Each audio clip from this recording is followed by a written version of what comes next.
So I'm asking, are we not loving God with our whole heart, mind, and soul when we affirm and claim that God creates each of us equal to himself? If I accept the statement that all men are created equal, if I want that equality, I have to accept the wholeness of it. And the wholeness of it is God is the one that's creating equality here. So by me accepting that completely, I'm loving God with my whole heart, my whole mind, and my whole soul. And are we not loving our neighbor as ourselves when we agree that God endows us equally with certain unalienable rights? I mean, do unto others as would have done unto oneself. Are we not loving, am I not loving my fellow citizens by believing that they are the same as me, that they are literally gods walking about? They're, they're Jesus Christ. This is what we're talking about. I mean, yeah, of course it's a meditation and it's a thought. But how else do you think things happen in this world? They happen through thought and will and focusing ideas and not letting up. That's how things work. If you don't think so, well, then you need to think somewhere in the direction because that's the truth. So we are. We're doing the first and second commandments. The first commandment is to love God. Well, we're doing that when we accept the fact that God created us. And the second commandment is to reflecting on that equality of the first principle. Then we realize everyone's getting certain unalienable rights. And endowment really is the best way to look at that is that God is giving you his person. And so now you have his person and all the citizens have his person. So isn't that loving our neighbor as ourselves? Because if I love myself as the person of God and I love my neighbor as the person of God, am I not fulfilling that commandment? Yeah, I am. Tom Jefferson, he placed us safely in God's care. Yes, he did. Because this revelation has been waiting for all of us for 234 years, right up to this moment. This revelation comes to us now because it is now that it is needed. And Jefferson foresaw this day when government would lose its way. And that's really what's happening in this country right now. The government has lost its way. We Americans of July 4th, 2010 are now confronted in our faith in America because the citizens who are in control of our present government have demonstrated their corruption by overtly and hard-handedly suppressing the freedoms of Americans, by interfering with American farmers' freedom to grow whatever plants they decide to plant, by making unnatural laws against that which our Creator, who has endowed us, has made holy, cannabis for example, by giving aid to enemy regimes like Saddam Hussein, and making American citizens pay for treasonous aid, by making alliances with enemies of freedom, South Korea, Colombia,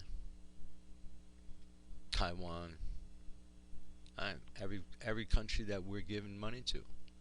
They're enemies of freedom. By engaging in unjust wars and causing the death of innocent people, by causing the needless death of American soldiers in wars of aggression against the peace and liberty of the American people, thereby violating the very principles that are set forth in the Declaration of American Independence. The principles of democracy, the principles of liberty, the principles of respect for others, the principle that we're only going to defend ourselves, that we will not attack, and that's a violation right there. A war in Iraq, for example. The regresses for such violations by any government are clearly declared when Jefferson's words blare forth as a command to all patriots. Yeah, this is heavy.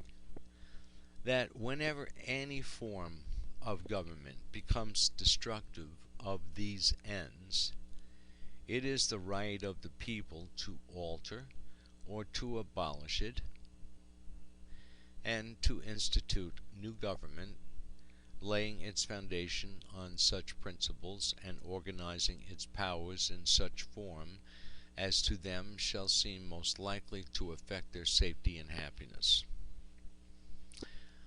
We have reached the juncture point in the expansion of American liberty where any tyranny over the mind of man needs to be swept aside as destructive of the end purposes of liberty.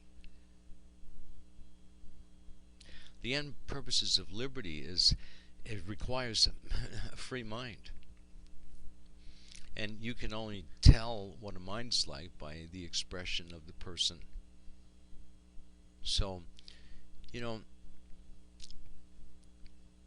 tyranny of the mind, this is an expression that Jefferson used in his oath. I was sworn on the altar of God, eternally hostility against all forms of tyranny over the mind of man. And he's talking about Satan, okay?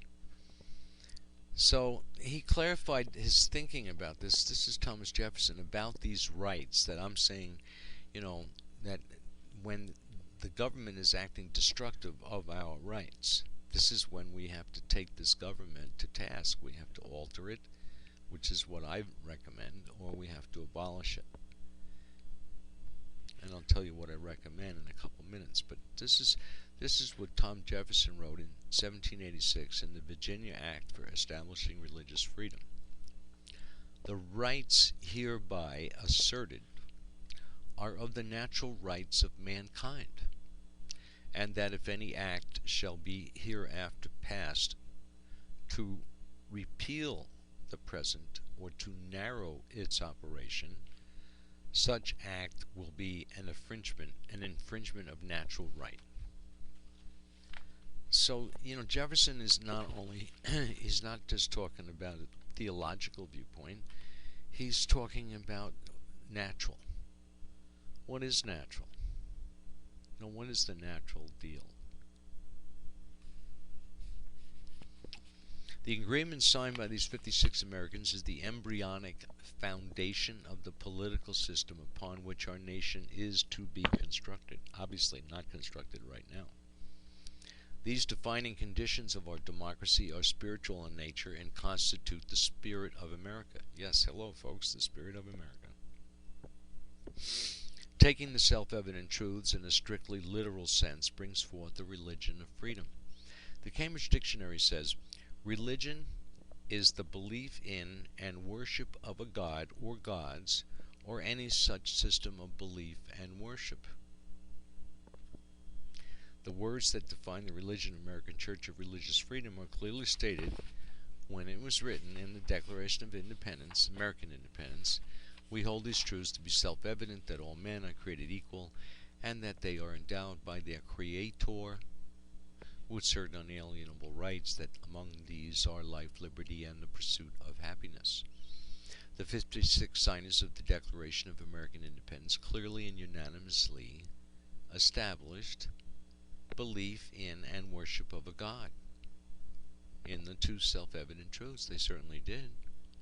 They established belief in and worship of a God. That's a religion. So when they, you say, "Oh no," listen, I'm not making this up.